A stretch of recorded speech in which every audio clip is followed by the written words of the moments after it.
kekuatan Tuhan. Dan melalui firman Tuhan yang akan disampaikan yang menjadi sumber kekuatan kita. Marilah kita membuka hati sepenuhnya. Karena saya percaya Tuhan sudah kirimkan hambanya untuk menyampaikan apa yang ada di dalam hati Bapa. Sekali lagi Tuhan, kami menyerahkan hambamu, Pastor Elsie, ke dalam tangan-Mu supaya kami juga mendengarkan apa yang Engkau sampaikan untuk membuat kami lebih teguh dan yakin.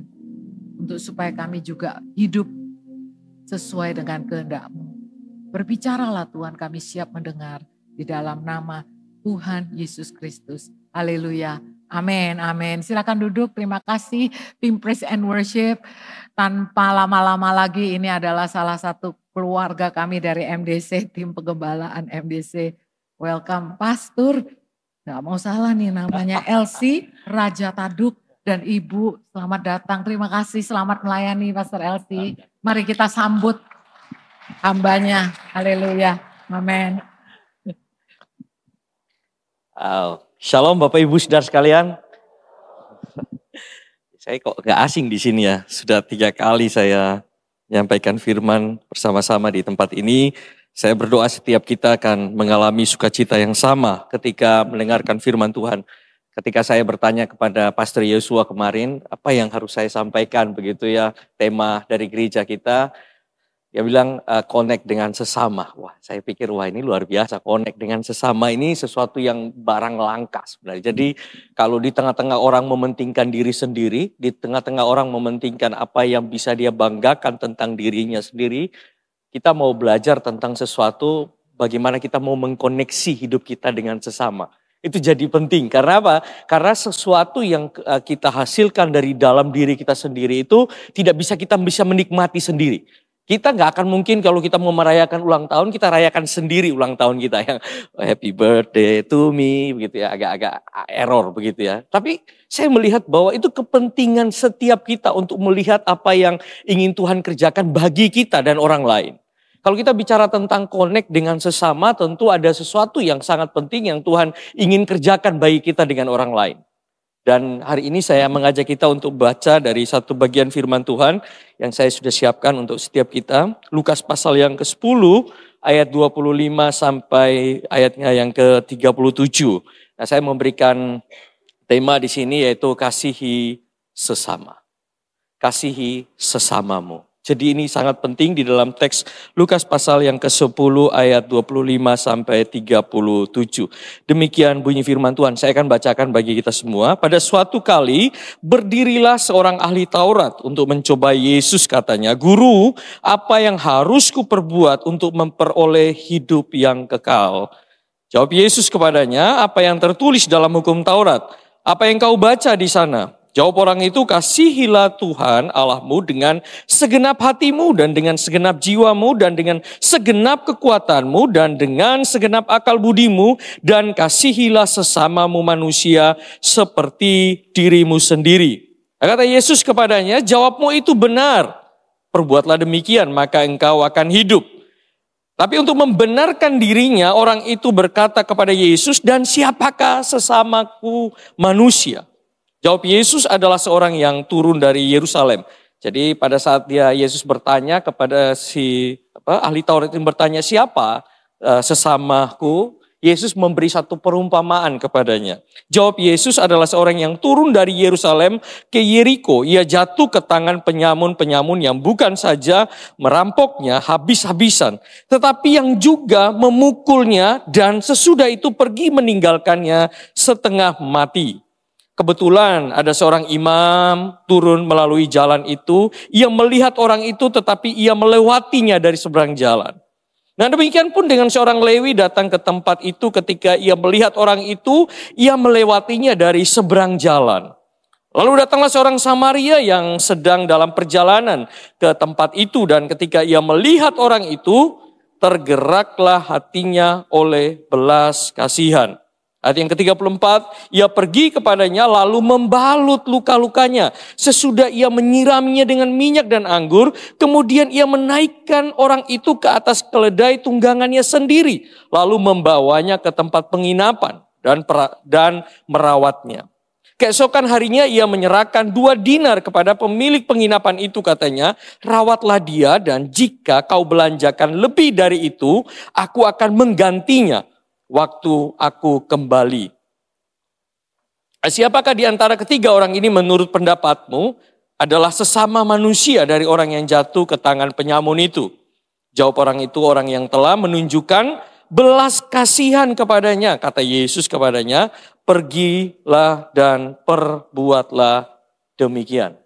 Ini satu cerita yang sudah bahkan kita sudah sering dengar, sudah sering dikhotbahkan cerita ini. Dan bagi saya ini cerita yang betul-betul ketika Yesus memberikan satu gambaran tentang bagaimana keadaan kita ketika kita mengasihi manusia. Dan pada saat itu Yesus memberikan sebuah gambaran yang luar biasa, yaitu dikatakan ada 3 orang yang melewati orang ini. Jadi ada orang yang luar biasa, ahli tawar dia lihat, wah enggak lah. Orang Lewi juga demikian dan kemudian ada orang Samaria. Nah Bapak Ibu Saudara sekalian, saya melihat begini, kekristenan itu tidak hanya berbicara mengenai hubungan kita dengan Tuhan. Saya mau tegaskan bahwa kekristenan yang kita hidupi itu bukan hanya sekedar kita berbicara kita dengan Tuhan. Ya, kita harus berbicara kita dengan Tuhan. Tetapi namun juga adalah kita dengan sesama kita. Makanya Yesus mengatakan bahwa kasihilah Tuhan Allahmu dan kasihilah sesama manusia. Itu sesuatu yang penting, itu menjadi hukum yang menjadi normatif bagi setiap kita. Jadi kalau kita bilang, saya mau mengasihi Tuhan, tentu kita juga harus bisa mengasihi sesama.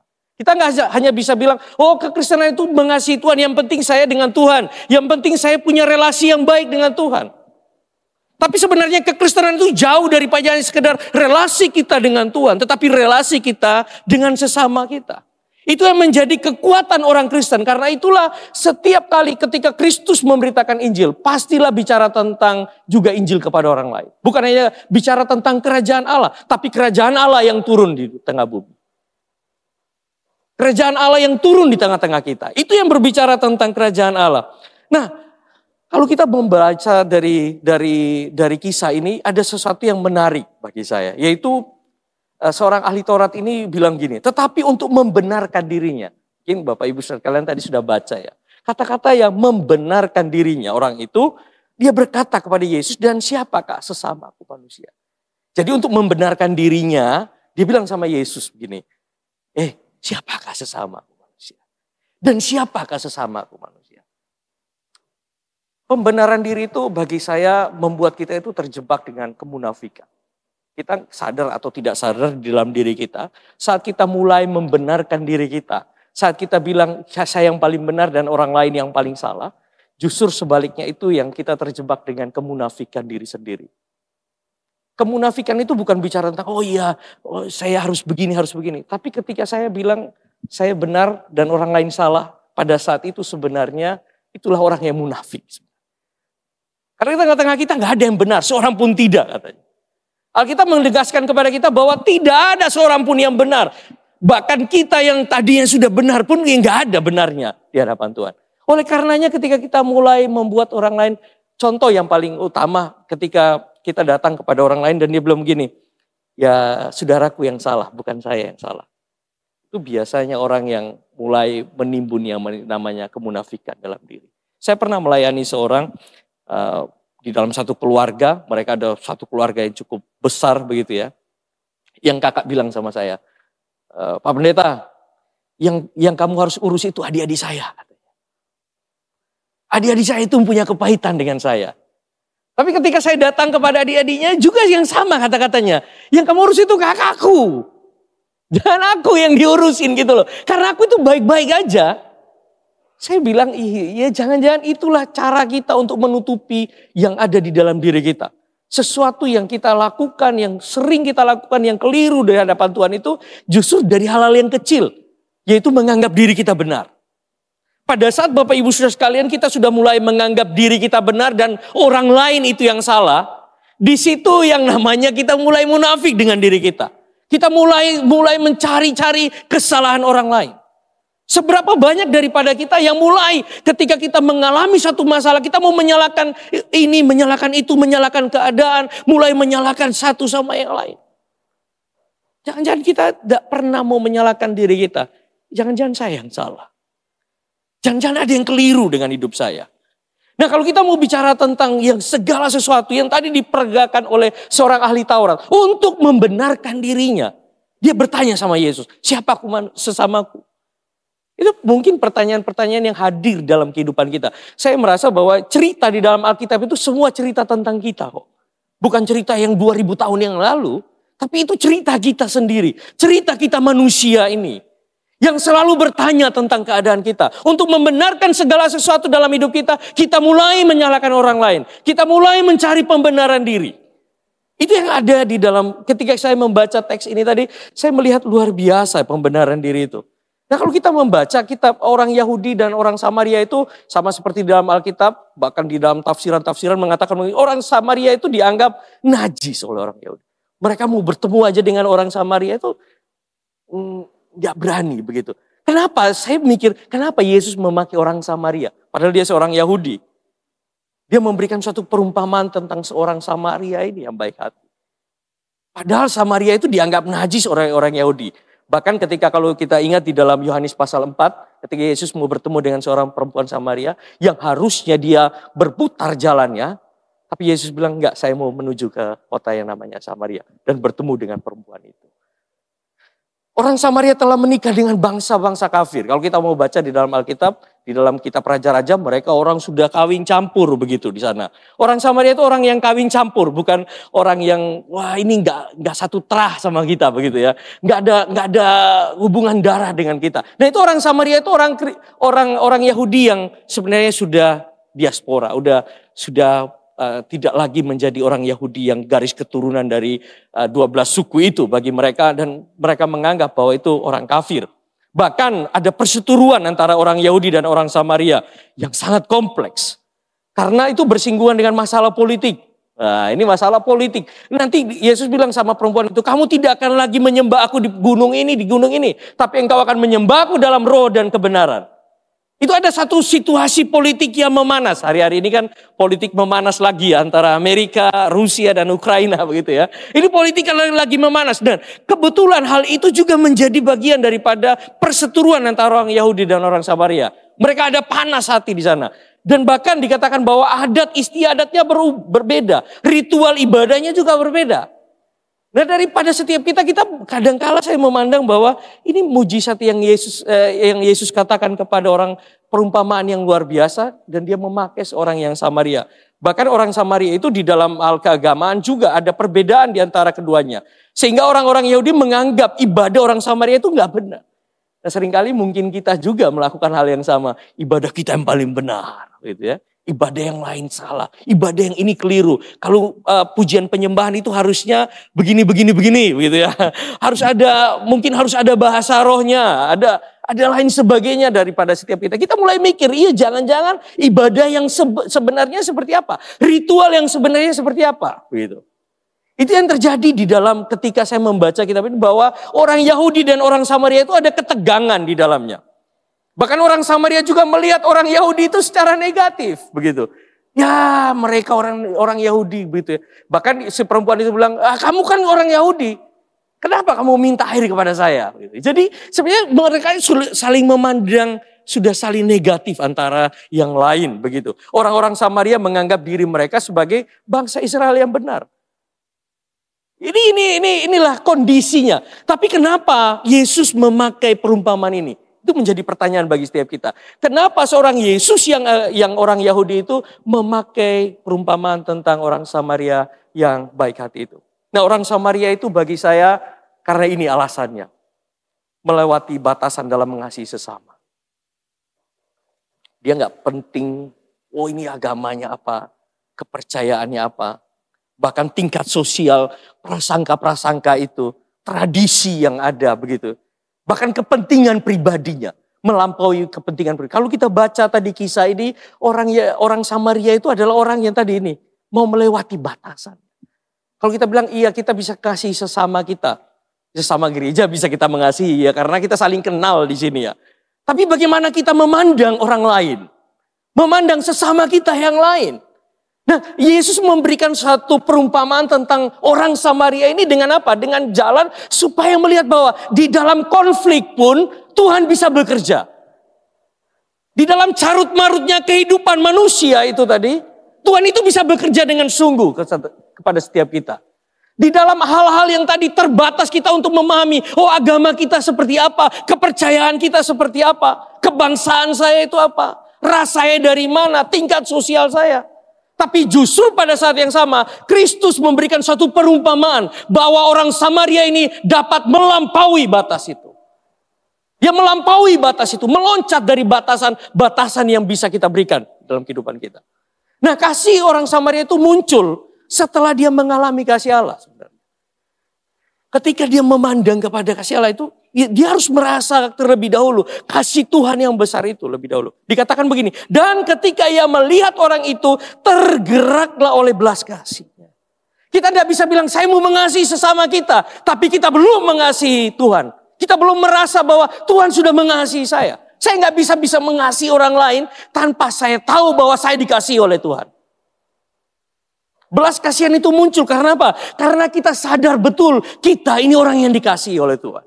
Kita sadar betul bahwa belas kasihan Allah yang dia berikan dalam kehidupan kita tuh jauh melampaui semua yang kita bisa berikan. Jauh melampaui apa yang kita kasih kepada orang lain. Dan kisah ini mengajarkan kepada kita bahwa ketika kita memandang sesama kita, harus ada tumbuh belas kasihan dulu dalam hidup kita. Belas kasihan yang mana? Yang Tuhan sudah kerjakan. Kita harus memandang kepada belas kasihan Allah terlebih dahulu. Sehingga saya dan Bapak Ibu Saudara sekalian bisa mengasihi orang lain. Saya mau katakan bahwa tidak ada mungkin kita bisa mengasihi orang lain tanpa kita merasa Tuhan mengasihi kita. Tidak akan pernah. Kita mau bilang, saya mau mengasihi sesama kita. Tapi engkau tidak pernah merasakan kasih Tuhan dalam kehidupan kita. Gak akan pernah kita bisa melakukan. Banyak kisah-kisah dalam kehidupan kita bukan?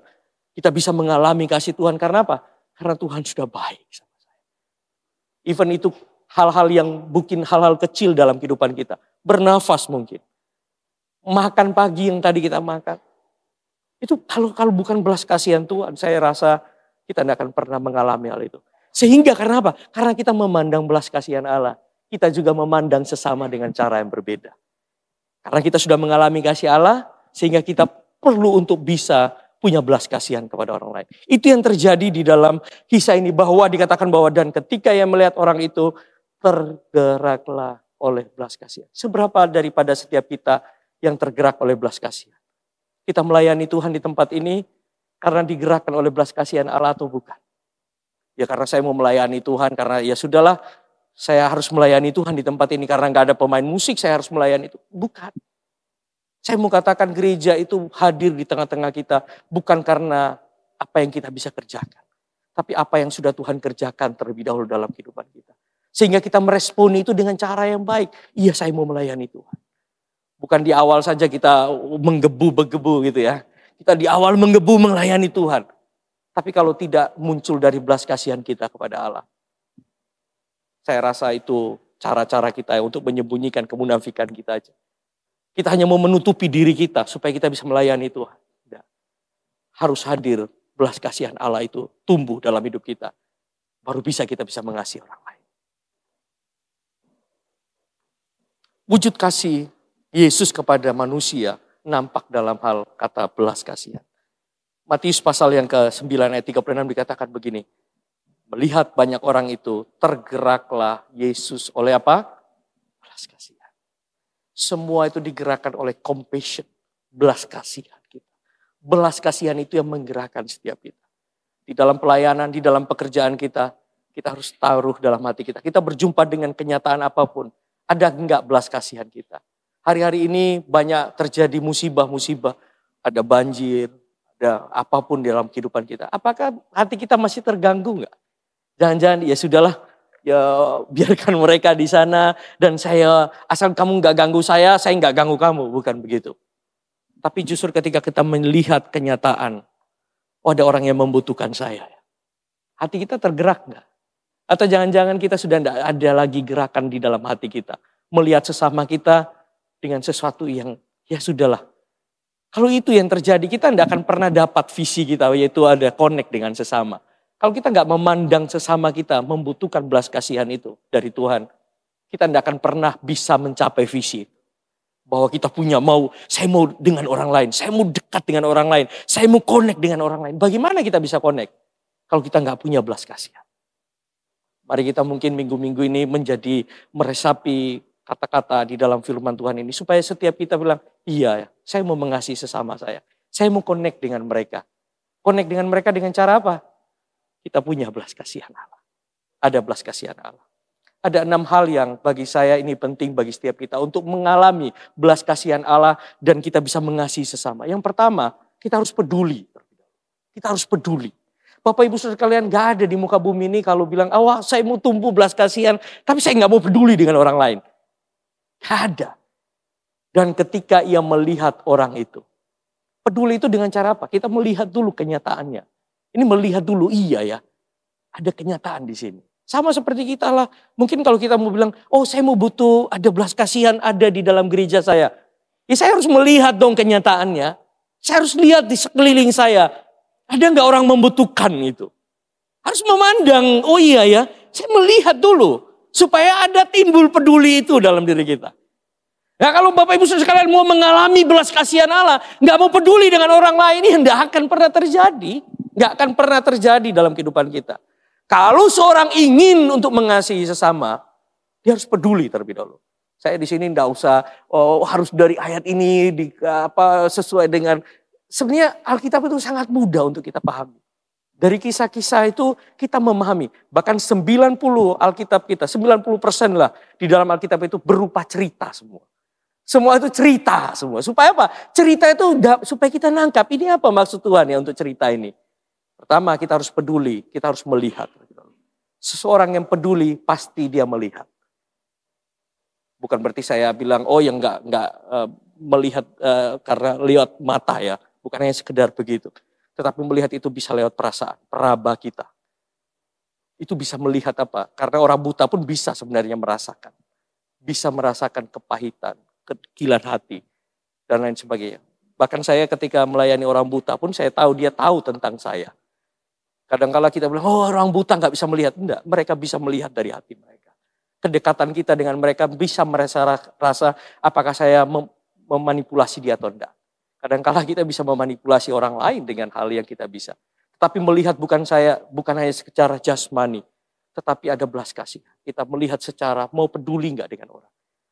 Mau ngopeni enggak? Kalau itu saya bilang ngopeni. Begitu. Kata-kata openi. Openi itu penting Bapak Ibu sekalian. Mengopeni. Kalau bahasa Jawa ya gampang ya. Mengopeni begitu ya.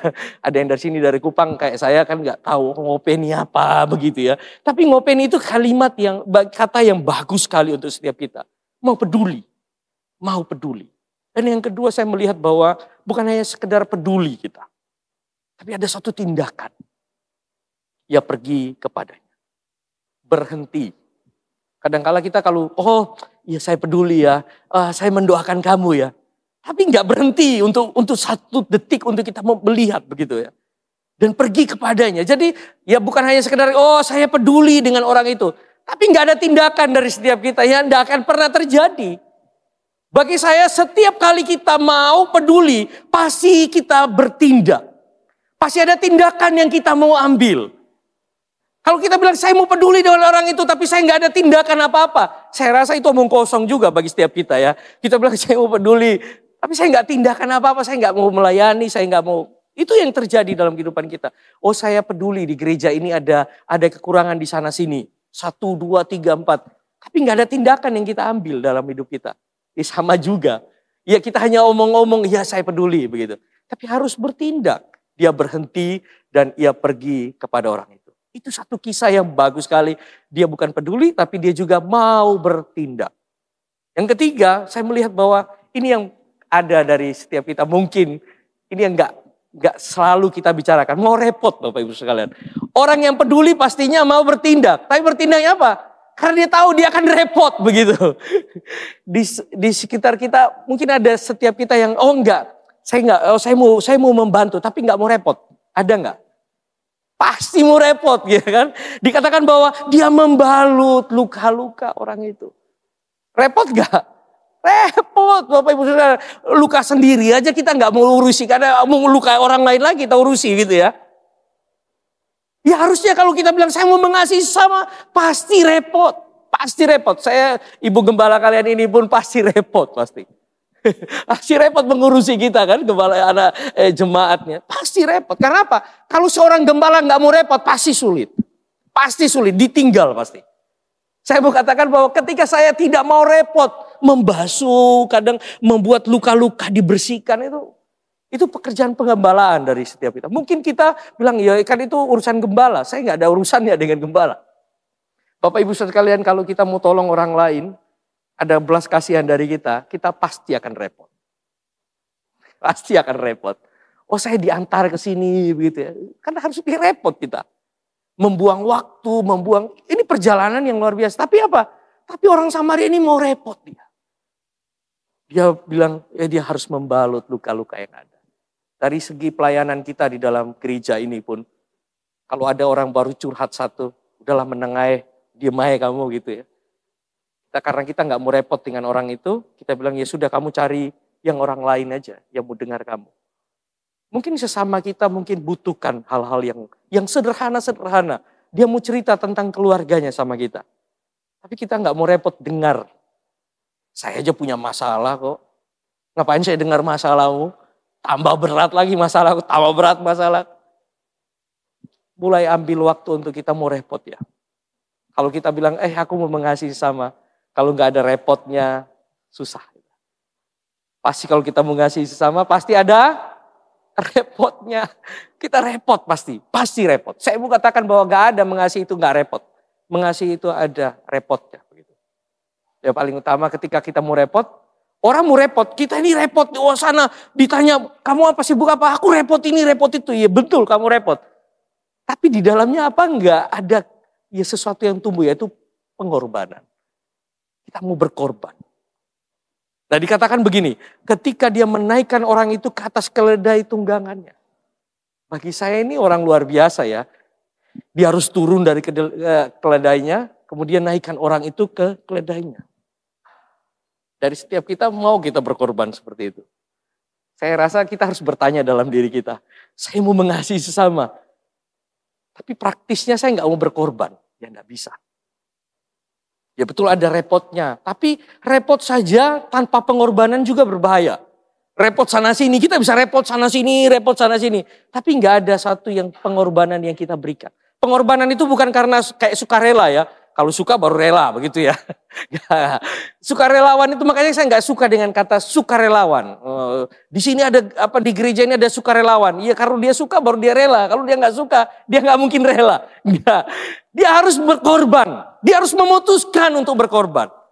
Dari setiap kita pun ketika kita mau melayani sesama kita mau memberikan yang terbaik dalam kehidupan kita harus berkorban.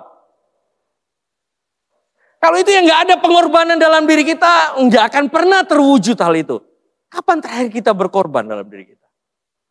Istri saya selalu berkorban, karena apa? Dia harus dari Semarang 285 km, harus datang ketemu saya dan kembali lagi nanti sore begitu. Itu bentuk pengorbanan yang bisa. Nah bentuk pengorbanan apa yang, karena kami masih, Bapak Ibu yang belum kenal kami bernikah 1,5 tahun, 1 tahun 8 bulan ya. Ya 1 tahun 8 bulan nanti Juli kami akan memperingati ulang tahun pernikahan kami begitu ya.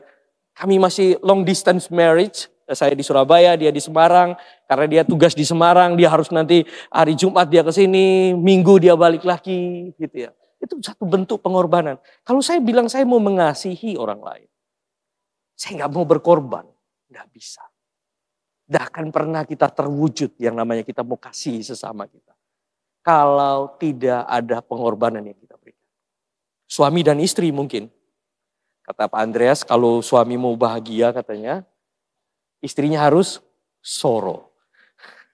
Tapi kalau istrinya mau bahagia, suaminya itu yang harus soro. Begitu katanya. Soro itu sulit ya.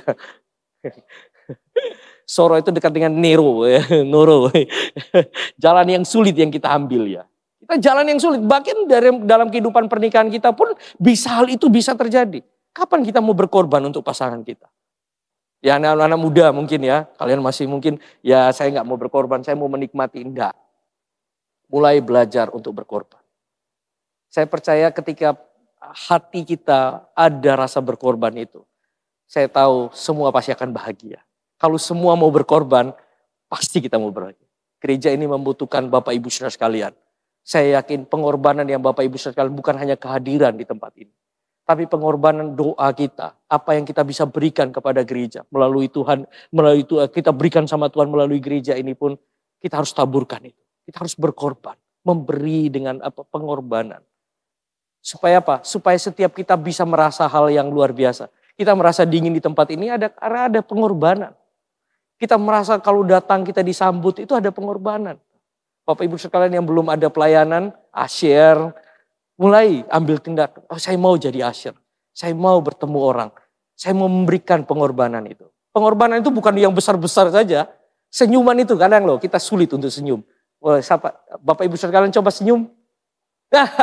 Itu sulit. Kadang kita ini sulit. Mau senyum aja sulit loh. Percaya atau tidak percaya dalam kehidupan kita itu mau senyum aja sulitnya minta ampun. Kita ketemu orang kita mau senyum gak? Satu kali kemarin saya datang ke satu rumah makan begitu ya. Tiba-tiba ada jemaat yang senyum. Saya pikir ini siapa ya? Tapi kalau saya nggak senyum balik ya, saya tahu pasti dia akan kepahitan gitu. Tapi ya puji Tuhannya saya bisa senyum gitu ya. Saya bisa senyum dan saya tahu bahwa orang itu pun akan bahagia. Karena kita senyum, walaupun kita nggak tahu namanya. Tapi ketika kita memberikan senyuman kita. Itu satu hal yang tindakan yang praktis yang kita bisa lakukan. Berkorban bukan hanya sekedar uang yang banyak kita berikan. Enggak. Tapi hidup kita yang diberikan. Hidup kita yang mau berkorban. Ya. Praktis tapi saya rasa ini harus kita kerjakan. Supaya apa? Supaya mengasihi sesama itu menjadi mungkin bagi setiap kita. Dan bukan hanya sekedar berkorban. Dia membawa ke penginapan. Dia bawa ke penginapan. Lalu ia membawanya ke tempat penginapan dan merawat. Berkorban itu sampai seperti itu loh Bapak Ibu sekalian. Sampai mau merawat. Kalau merawat berarti ada waktu yang dia berikan. Ada tenaga yang dia berikan. Dia merawat sendiri orang ini. Bagi saya berkorban itu bukan hanya sekedar kita bicarakan. Tetapi harus kita lakukan dalam kehidupan kita. Kelima, melakukan lebih. Memberikan uang. Ia menyerahkan 2 dinar kepada pemilik penginapan itu. Bapak Ibu sekalian bisa lihat cerita ini dengan luar biasa ya. Bukan hanya orang itu mau berkorban kepada orang yang tadi terluka ini. Tapi dia mau melakukan lebih. Dia bilang, kalau kurang uangku, nanti pas saya balik, kamu tagih ke saya ya. Jadi jangan tagih ke orang yang kita tolong itu, enggak. Oh kalau kita kadang begitu ya, kita sudah tolong orang ya sudah. Setelah saya bawa ke rumah sakit ya sudah, kamu di situ aja, kamu nikmati rumah sakit ini. Dan nanti setelah mau pulang kamu bayar sendiri. Enggak, dia enggak begitu. Pengorbanan yang dilakukan oleh orang Samaria ini bukan hanya sekedar bawa orang itu ke penginapan. Tapi merawatnya, bahkan apa? Dia memberikan uang. Wah ini contoh yang... Aduh itu contoh ideal sekali Pak Pendeta, ngapain juga ya. Itu idealnya begitu, tapi kalau kita nggak begitu, nggak akan pernah. Bahkan Yesus bilang inilah sesamamu. Inilah yang harus kita lakukan, yaitu pengorbanan yang kita berikan. Pengorbanan yang luar biasa yang Tuhan ingin tunjukkan bagi setiap kita. Tapi yang terakhir ini, kita berkorban aja. Harusnya kita berkorban sampai tuntas. Katakan sama-sama, sampai tuntas gitu ya. Jadi memberi perawatan kepada pemilik penginapan itu katanya, rawatlah dia dan jika kau belanjakan sesuatu yang lebih dari ini, aku akan menggantinya waktu aku kembali. Dia memberikan garansi di sana. Jadi kalau kita bicara tentang mau mengasihi sesama dalam kehidupan kita, kita harus tumbuh belas kasihan yang luar biasa dari kehidupan kita. Supaya ketika belas kasihan itu muncul dalam kehidupan kita, kita peduli sama orang lain. Kita mau peduli sama orang lain. Bahkan kita mau ambil suatu tindakan yang nyata yang kita bisa lakukan. Dan kita mau repot di dalamnya. Repot itu bicara tentang pengorbanan yang sesungguhnya yang kita berikan. Dan melakukan lebih yang kita bisa berikan. Kalau Yesus bilang, kalau engkau punya 2 baju, berikanlah kepada orang. Bahkan jubahmu, dia bilang extra mile gitu ya. Dia memberikan lebih dari yang dia bisa. Kalau orang suruh berjalan kamu 1 kilometer, kamu harus berjalan bersama dengan dia. Luar biasa loh. Itulah Tuhan yang Tuhan ajarkan. Ini bahkan bagi setiap kita, ini ajaran-ajaran yang betul-betul Tuhan ingin kita kerjakan bagi setiap kita. Kalau saya mau ulang dari kehidupan yang pertama tadi, kita mau tumbuh belas kasihan itu, yang pertama kita harus peduli. Yang kedua kita harus bertindak. Setelah bertindak, berkorban. Kemudian mau repot. Yang kelima, melakukan lebih. Yang keenam, sampai tuntas. Ketika kita bilang aku mau mengasihi sesamaku, ini harus tumbuh. Belas kasihan itu muncul dari hidup kita. Belas kasihan yang seperti apa? Karena Yesus telah melakukan itu di kayu salib bagi setiap kita. Dia sudah melakukan itu bagi setiap kita. Ada satu pepatah yang mengatakan begini, mengasihi Tuhan itu akan membawa seseorang itu ke surga. Kita bisa mengasihi Tuhan itu membawa orang lain itu bisa menikmati surga katanya. Tetapi mengasihi sesama akan membawa surga itu ke bumi. Membawa surga yang tadi di atas itu. Orang rasakan surga itu. Iya ya, kalau saya bisa mengasihi sesama, saya tahu, kita menjadi suratan yang terbuka, kata Rasul Paulus. Kita menjadi orang-orang yang bisa diandalkan dalam kehidupan kita. Mengasihi Tuhan akan membawa seseorang itu menikmati surga. Tapi mengasihi sesama kita akan membawa surga ke bumi. Demikian pun kita dengan hidup kita. Kalau kita mau mengasihi sesama, kita tahu bahwa kita memberikan istilahnya menu surga itu kepada sesama kita. Supaya apa? Mereka merasakan surga yang sesungguhnya. Surga di dalam pekerjaan kita, surga di tempat kita hidup, di rumah tangga kita, surga untuk anak-anak kita, surga untuk suami kita, surga untuk istri kita. Kalau kita ada belas kasihan Tuhan yang muncul dalam hidup kita. Amin. Belas kasihan Tuhan itulah yang memunculkan kepada setiap kita.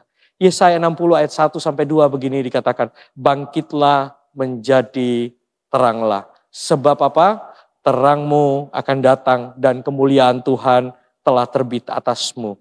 Sebab sesungguhnya kegelapan menutupi bumi dan kekelaman menutupi bangsa-bangsa.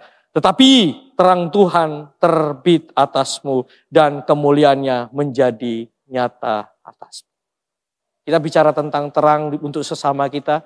Yesus mengatakan sesuatu perumpamaan yang luar biasa. Jadilah terang dunia. Dikatakan tapi demikianlah hendaklah terangmu itu bercahaya di depan orang. Supaya apa? Supaya mereka melihat perbuatan baik dan memuliakan Bapamu yang di surga. Saya berdoa setiap kita harus memancarkan terang kasih Tuhan. Amin. Kita mau menjadi terang kasih Tuhan. Demikianlah hendakmu, terangmu itu bercahaya. Terangmu itu bercahaya di tengah-tengah dunia. Seperti lagu ini yang dikatakan, ku mau bercahaya bagaikan bintang-bintang. Di tengah kegelapan terpancar terang kasih Tuhan. Mari kita nyanyikan pujian ini. Ku mau bercahaya, bermegah dalam Dia, menyaksikan kemurahan Tuhan, menceritakan perbuatan Tuhan. Ku rindu hidup selalu bercahaya dalam kemuliaannya. Lagu ini menjadi doa bagi setiap kita. Kita terang itu gak usah terlalu bisa menyilaukan orang lain. Jadilah engkau terang di tengah-tengah kegelapan dunia ini. Jadilah engkau terang di keluargamu. Jadilah terang di tempat pekerjaanmu. Jadilah terang dimanapun Tuhan tempatkan. Dimana Tuhan tempatkan hidupmu. Jadilah terang di sekolahmu. Jadilah terang di mana engkau bekerja. Dan lihatlah anugerah Tuhan yang besar itu menggenggam hidupmu. Dan membawa engkau dari satu kemuliaan kepada kemuliaan yang lain. Sehingga engkau bisa merasakan bahwa engkau Tuhan bisa dirasakan oleh setiap orang. Mengasihi sesama itu bukan lagi bicara tentang apa yang bisa kita kerjakan. Tetapi mengasihi sesama apa yang terus Yesus kerjakan bagi setiap kita. Dan kita mau percaya di tengah-tengah kegelapan itu. Dan engkau akan merasakan bahwa Tuhan, perbuatan-perbuatan kemenangan Tuhan yang besar itu terjadi di dalam kehidupanmu. Terjadi bagi gerejamu. Amen. Terjadi bagi apa yang kau doakan. Terjadi di tengah-tengah kehidupan ini. Kita percaya bahwa Tuhan belum selesai bekerja dalam hidupmu. Amin. Tuhan belum selesai bekerja. Mari kita naikkan pujian ini.